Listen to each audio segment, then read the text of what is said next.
What's up, crew? I'm here with my good pal, Carl Hardin, guitar tech to the Country Stars.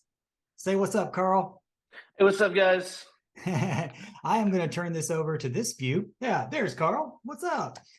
Carl is I would say now working towards being one of the top guitar techs out of Nashville. He's also the author of this book right here, Setting Up Your Electric Guitar, the Everyday Players Edition. You know, I got me one. Look at that, a signed copy. You can't see it, but there it is.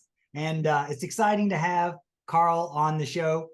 Come on, what am I talking about? The chat today, because Carl is a wealth of knowledge, not just with guitars, but with the touring crew career. He's got such a unique element to his touring crew career, a unique understanding of a connection to the craft and to the work and to touring that I wanted to have him come on and just share with us here in Crew Coach. What's up, Carl?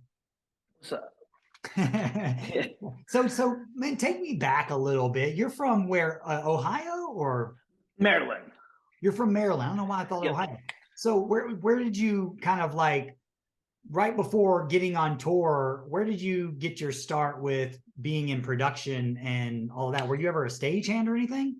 I was. So I grew up in a little town, kind of on the Delaware side of Maryland.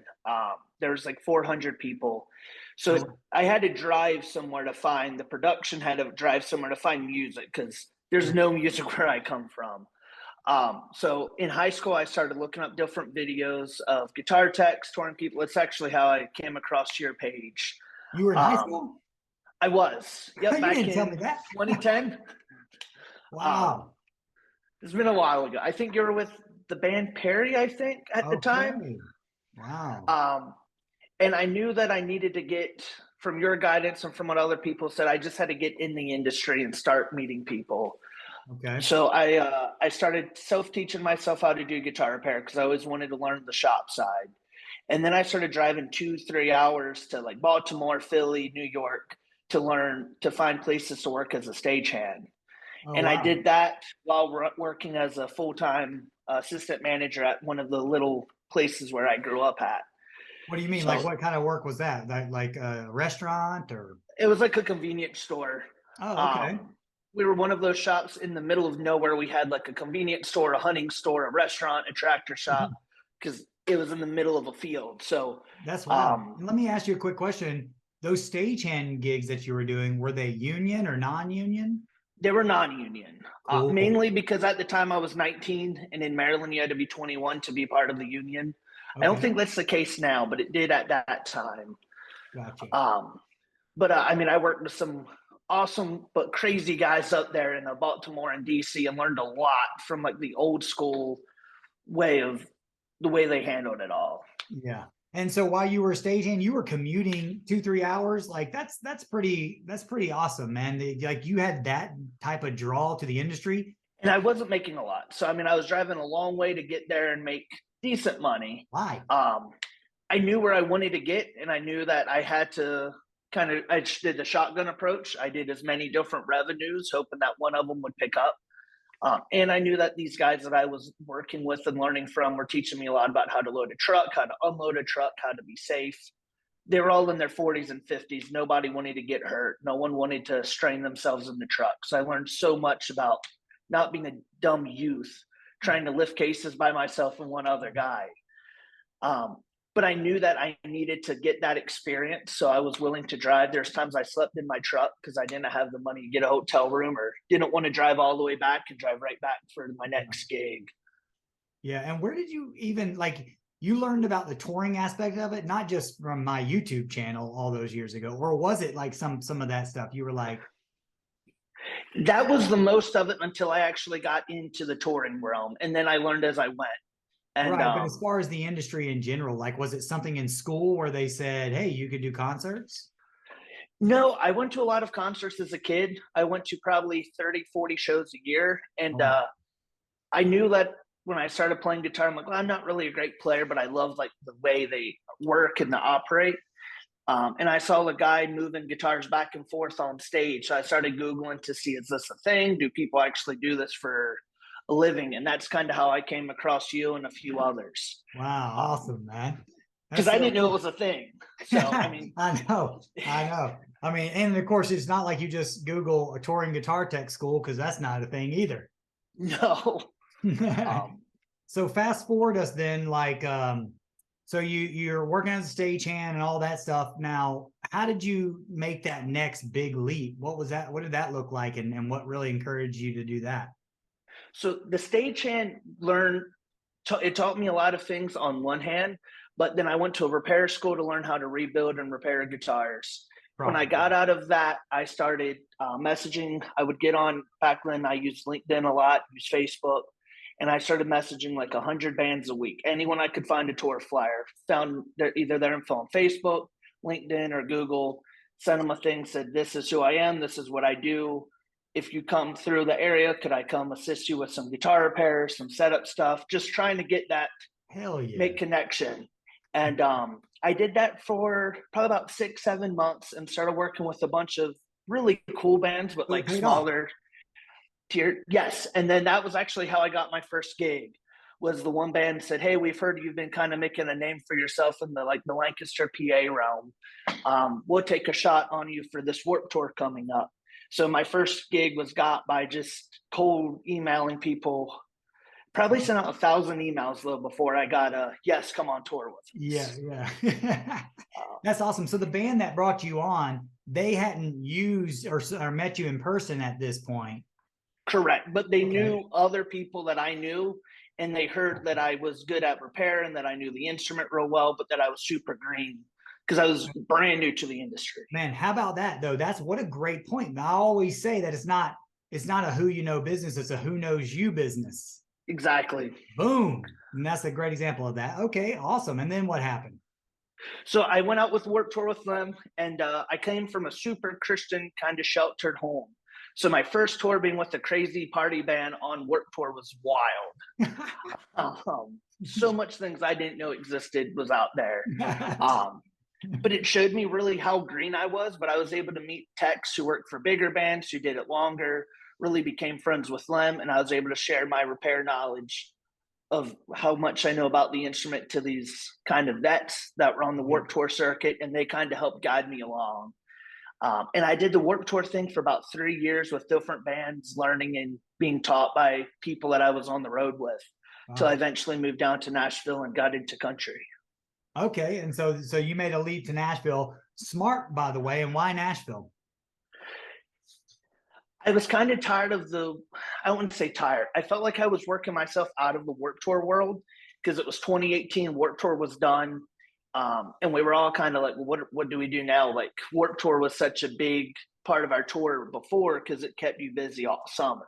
Yeah. And then you just found some small stuff throughout the winter. And then you knew from like June to September, your year was booked. So with that going away, I was like, I got to figure out something. And I talked to you a little bit about what to do and a few others. And the choice seemed to make sense. If I'm going to move where there's more industry things happening. Mm-hmm. And I kind of felt like I kind of exhausted Philly and Baltimore because I lived near there.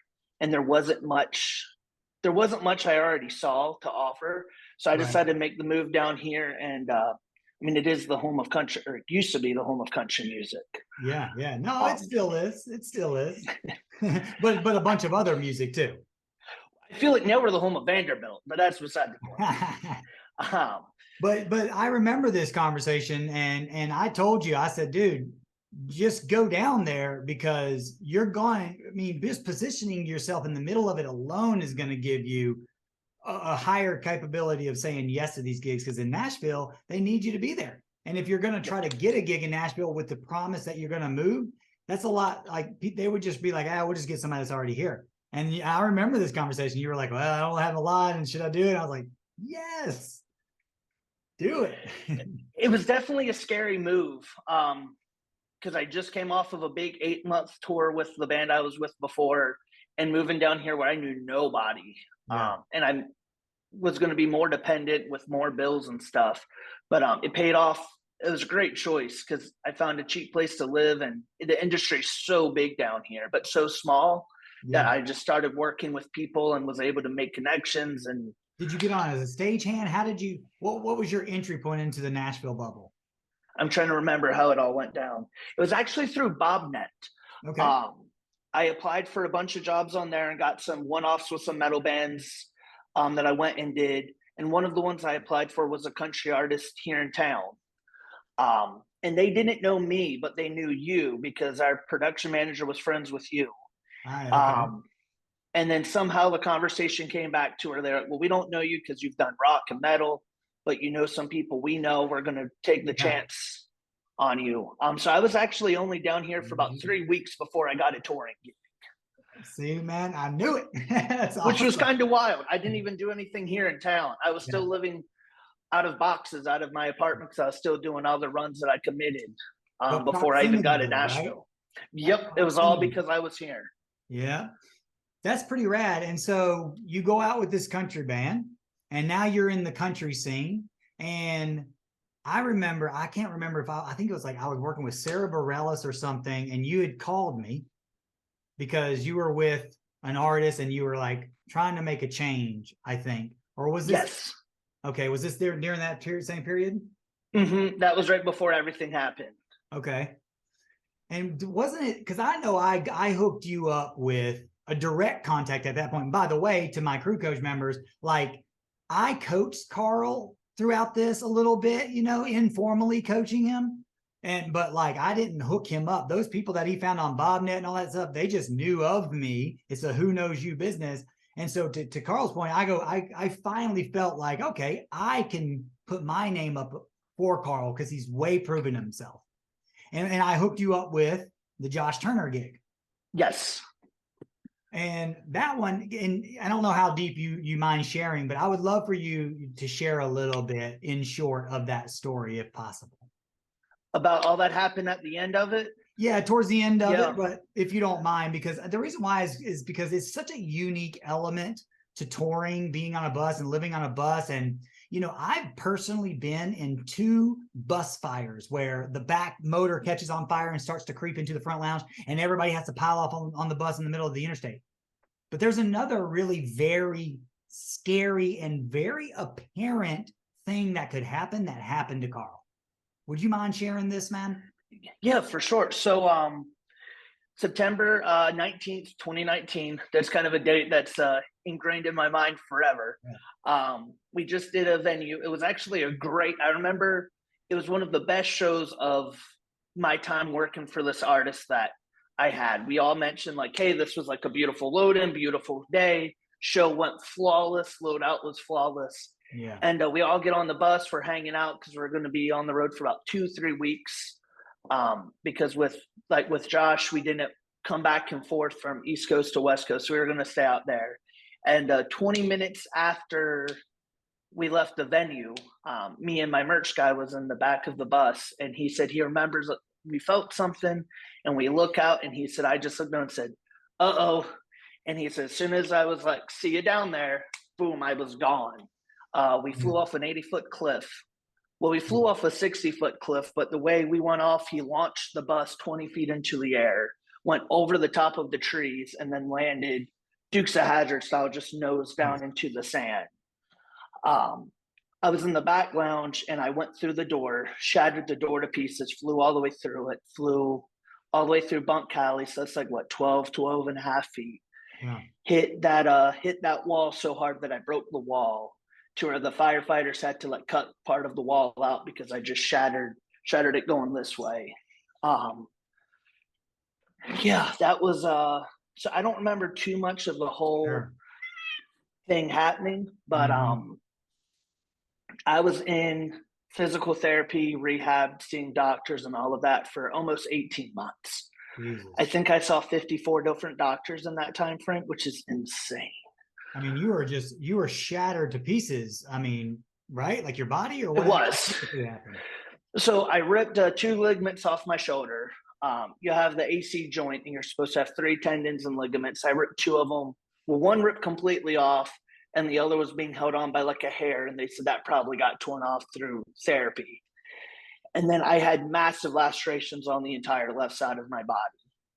One of which was on my head, which cut some nerves for different like occipital nerves.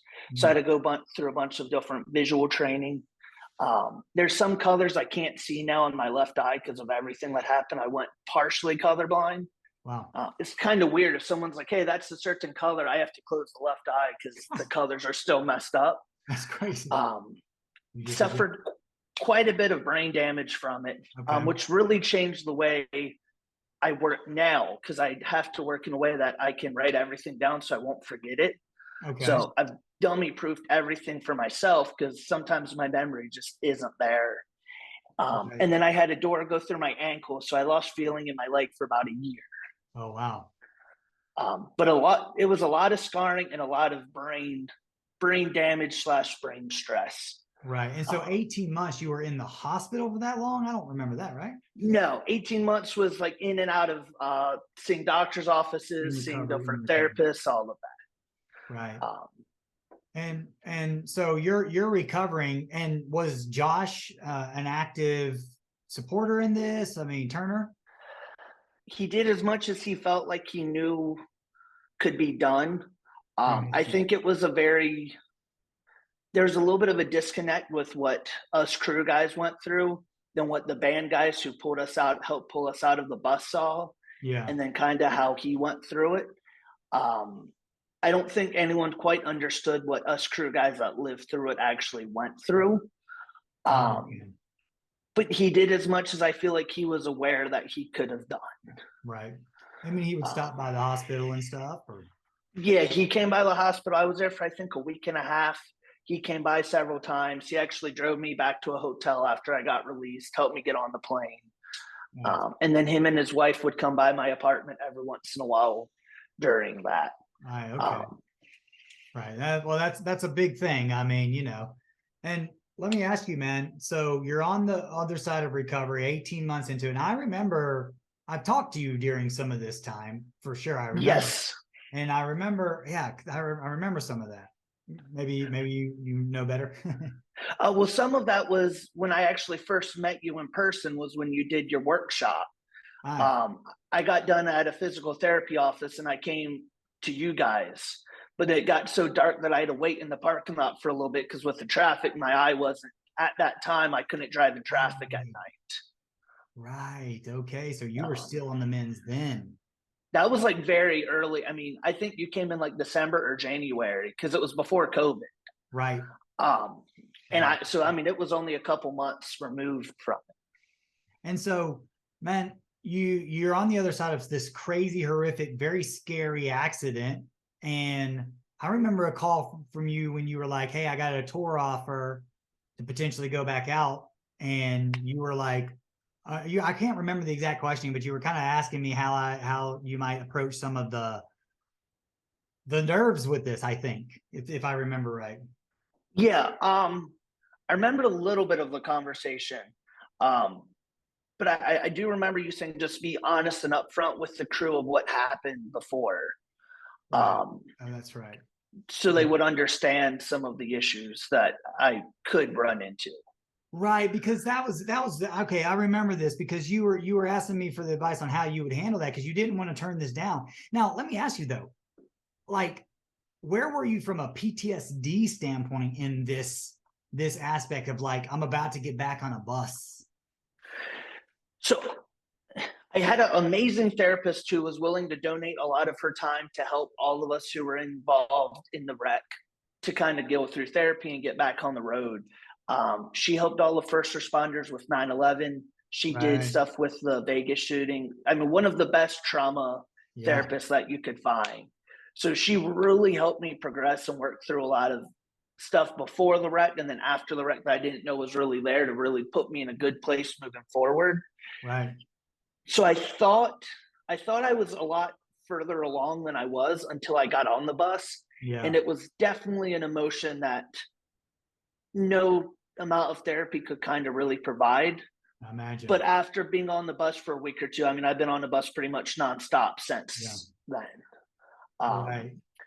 But I mean, it definitely was therapy was definitely a challenge, and it was definitely tough at times to go through all of it because the driver that it all happened to was one of my favorite drivers that I ever had. Right. And was a super close friend of mine at the time. So it wasn't like I'm sure you've had some drivers where you're like, oh no, you're laying in your bunk, you're like, I think we're gonna die. Not Yeah. really, but you feel like, Oh oh yeah. no, what's going on? Oh yeah. This guy, you never had that feeling. So it was also kind of a brain twist of, this is one of the people I felt the safest, ever felt safe with. Yeah. I didn't make that didn't come out too well. No, no, He was one I of the completely drivers that I understand. felt the most safe with Yeah. as far as his driving ability. So for that to happen with someone like him, who I held in like one of the best drivers there Yeah. was, it really made it hard to trust another driver, because you're like, well, this guy was the best in it happened. But then you kind of get to the point, for me at least, where it was like, well, we all have bad days, we all have mistakes. We still don't know what happened. Yeah. We You'll don't know never if it know. was a bus. What's that? You'll never know, right? He passed, right? No, our driver Oh, survived. it was the monitor engineer that passed, right? Correct. Correct. I think sometimes our driver, with all the injuries, he may wish that he would have passed, because he's still Yeah. in surgeries and recovery And the 3 years mental. later. So he got beat up pretty bad.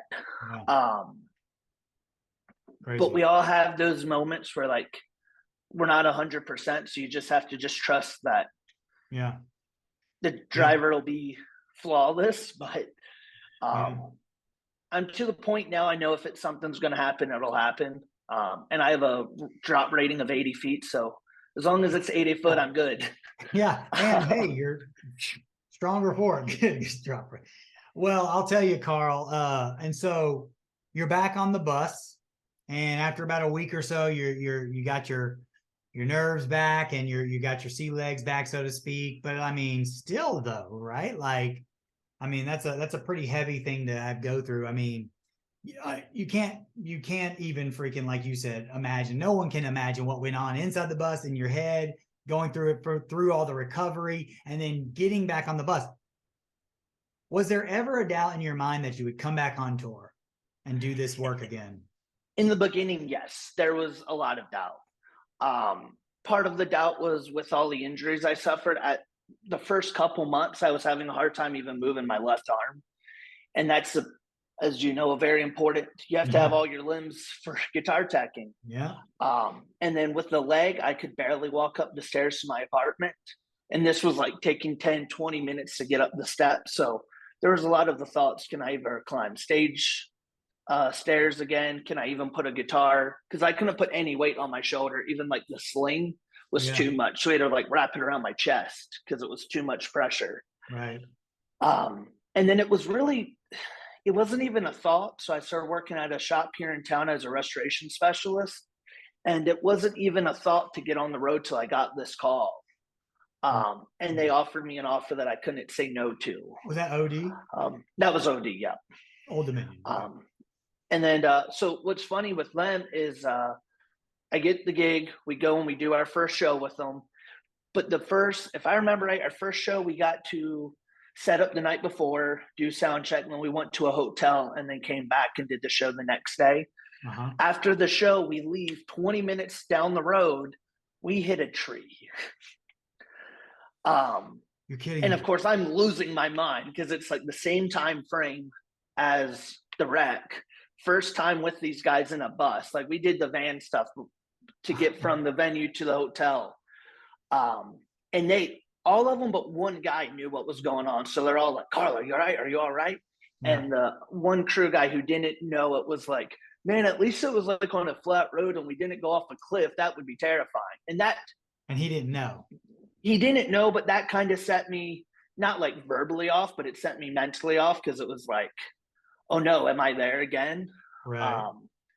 So that was rough, but after that it was smooth sailing, because I mean, it was the best way to start off a tour, pretty much on the worst way you could, but also the best, because it was like, well, we've got that out of the way.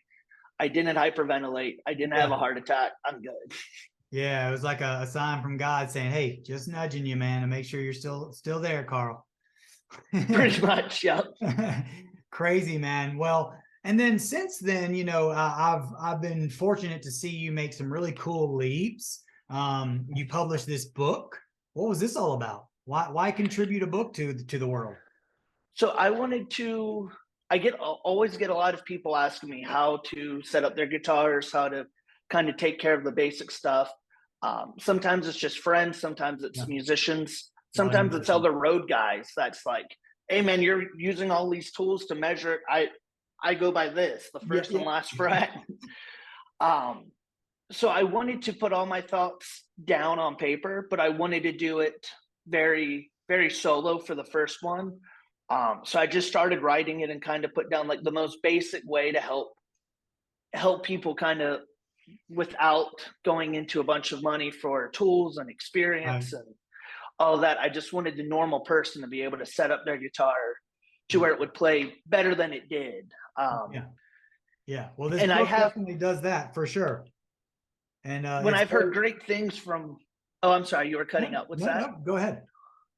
I've heard great reviews from people. Most people seem like it's helped them a lot. So it Yeah. seems to have done what I was hoping it would do. Well, look, man, I mean, there's no one way to do it, but your way is definitely a smart way to do it. And he's right. I mean, it's an easy to go through books with photos, with room to take notes, and it's really awesome book. So I mean, I think I would recommend this to any budding or experienced tech because like Carl is explaining, like there's a lot of experienced road people, experienced backline techs that string guitars and kind of set up guitars, even some very notable ones. I know some that have some top gigs that don't know the level of the craft that Carl knows.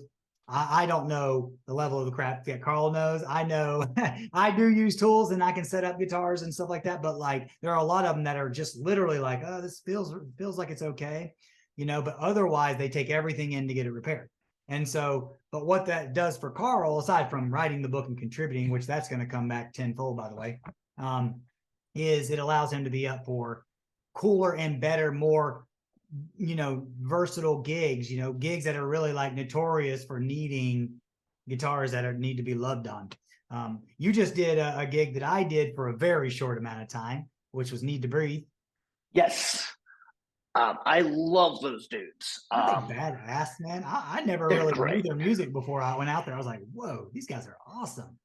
Well, what's kind of funny with them is there's a picture of me with Bear the singer and Seth the bassist from 2000, I think 5, when I met them when they were the opening band for like 10 minutes. So I grew up listening to Christian music. I knew who they Oh yeah. were. So they were a big part of the music of like growing up as a teenager and a childhood. So it was really cool to be able to kind of circle back and get to work with guys like that. Yeah, no doubt. Which, if you ask Bear, and I asked him too, I asked Bear and Seth, I was like, "Are y'all a Christian man? I heard you're a Christian man." And Bear's like, "No, we did some shows with Switchfoot, so it caused us to be a Christian band in the Christian market, but we were never on a Christian label and all that stuff." I was like, "Oh, okay," because everyone thinks you're a Christian band. Bear Yeah. thinks it's And hilarious.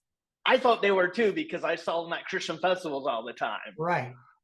And we played their songs at church growing up. But That's I funny. think the best compliment from them was I went the whole first tour. It was like 6 weeks. And the last day, me and some of the guys I tech for started to build, a relationship like you do when you work with guys on a constant basis. And I kind of spilled the beans like, yeah, I actually grew up listening to you guys and was kind of a fan of you in the time. And like, we had no idea that you've done nothing but act so professional that we had no idea that you knew who we were prior. And That's that was, awesome. and I kind of bring it up because I saw you post something a Oh, few days ago being friends about with the you can artist. be, yep, and about being a fan and all of that. And I was Oh a yeah. massive fan of the band, but they had no idea because I didn't. You weren't fanatical about it. Yeah, and it wasn't as much as I love their music, Glenn, being in the business so long. They're just Yeah. they're great people, but they're still just people. So it was like, Yeah. cool, you guys Yeah. do cool music. Yeah. but I never actually, like, I did that gig, but I never got to take ownership of that gig. I got there and basically babysitted the gig until it was done. But you got to go in there and actually love on those instruments and the gear and got to go in there and do the thing. But now though, do you feel like you've reached a whole new level in your career? I have. So it was a kind of wild win because I did the need thing. I had no plans on leaving. I wanted to be with them for long term. But we were taking some time off this year. So I did a tour with the Judds, the farewell in memory of. Mega. and I was the backline lead. So I had a whole truck to myself, pretty much, of backline and like some VIP stuff. So cool. And that was really cool to be. I mean, the judge is legendary. Legend. 10 Grammys for, I think it's like 9 or 10 Grammys that Winona has, and I was teching for her. Just a cool thing to have on the dang resume, Carl, and the experience. It was. It really pushed me out of my comfort zone because I've never teched for a female front person. So having to help her with her hair and like lift her hair up, put her guitar on, floof her hair was a whole new thing to me. Some things you don't think about. That's right. I kind of did it with some of the 80 hair metal wannabe bands that I worked for, but never to that level. And then I went back and did a bunch of stuff with Need, and kind of based off it's who knows you, not who you know. One of the techs from the tours that I did earlier this year, he was with the headliner. We were co-headlining or opening. Texted me and said, "Hey, there's this opportunity here in Nashville. Are you open to discussing it?" I'm like, I'm always open for a conversation. Yeah. And even if the conversation doesn't go anywhere, it at least gives me that experience of being able to talk to them and kind of work out new things. So it's always, for me, big, especially because I can be an awkward person talking to new people. It helps me feel more comfortable with them. It's the muscle, man. It's the career building muscle. That's the stuff that I try to teach in Crew Coach so heavy. It's like, that's the work. It's not just the gigs. The work is between them. It's accepting calls like that, just going, okay, well, listen, even if I don't say yes, I at least worked another part of my career, my skill set. Exactly. Nice. And that gig was, I guess we've been saying all their names. It's for Kane Brown. And we're leaving for Europe. Let's see, today is Tuesday. So we're leaving in 3 days on Friday. Is this your first trip over to Europe? This will be my first since the wreck, but I've been there in 2018 and 2019. Okay, cool. And we're doing the same shows that I did when I was with Black Veil Bride. So it's kind of crazy to be with a country guy playing the small clubs over there. Yeah. But it should be a lot of fun. That will be fun, man. And I'm drum teching on this one. I don't know how I feel about that. Really? Yeah, only for Europe. Okay. But are you doing drums and guitars or drums and bass on something else? I'm doing drums right now for Europe, and then guitar and bass is going to be my primary. Okay, cool. And so to that point, guys, Carl is you heard his story. He's entered into this game as a hyper-specific guitar tech, but he learned backline because becoming more versatile, generally understanding the stage, generally understanding stage management and stage hand management rather, and backline allows him to say yes to the opportunity to be able to do drums and, oh, okay, I'll go and also do guitars and bass. It's a big thing to understand to yes, specialize in your field, but also be capable, right? I mean, I'm not the best with drums, but I felt confident enough that I was like, I can put them together and get them close. And that's all some drum techs do. It depends on the drummer. You know, drummers are so particular. Each one's different.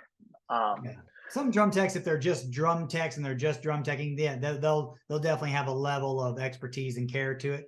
But yeah, you're right. A lot of it is just more like a drum tech that's more of like a backline guy, and we'll call him the drum tech. Awesome. And a lot of my gigs have really got from everyone knows me. So I worked at all the shops guys take guitars to when they're home. So I've met a lot of guys from working in repair shops, and then working for Gibson as a restoration specialist was huge on my resume. Right. And being that super hyper focused made more bands kind of look at me differently than if I didn't have that.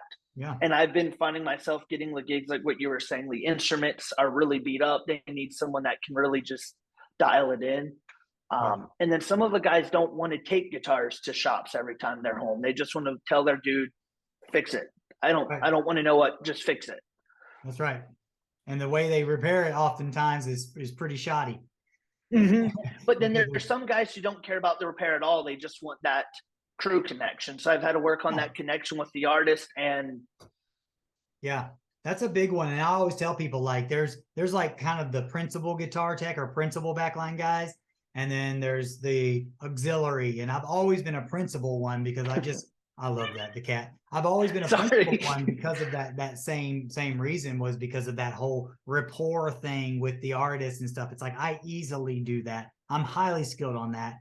I'm not as proficient anymore. I went through luthier school, but I'm not proficient as much anymore because I'm out of practice of cutting nuts and all that stuff. Like when you don't practice it, man, it's like there's an art to it, not just the actual skill, but then there's artisan work to it too. When I just made a nut for my guy for his one guitar, the nut was super low, so cleaned up the frets, put on a new bridge before Europe, and having that ability was they loved it.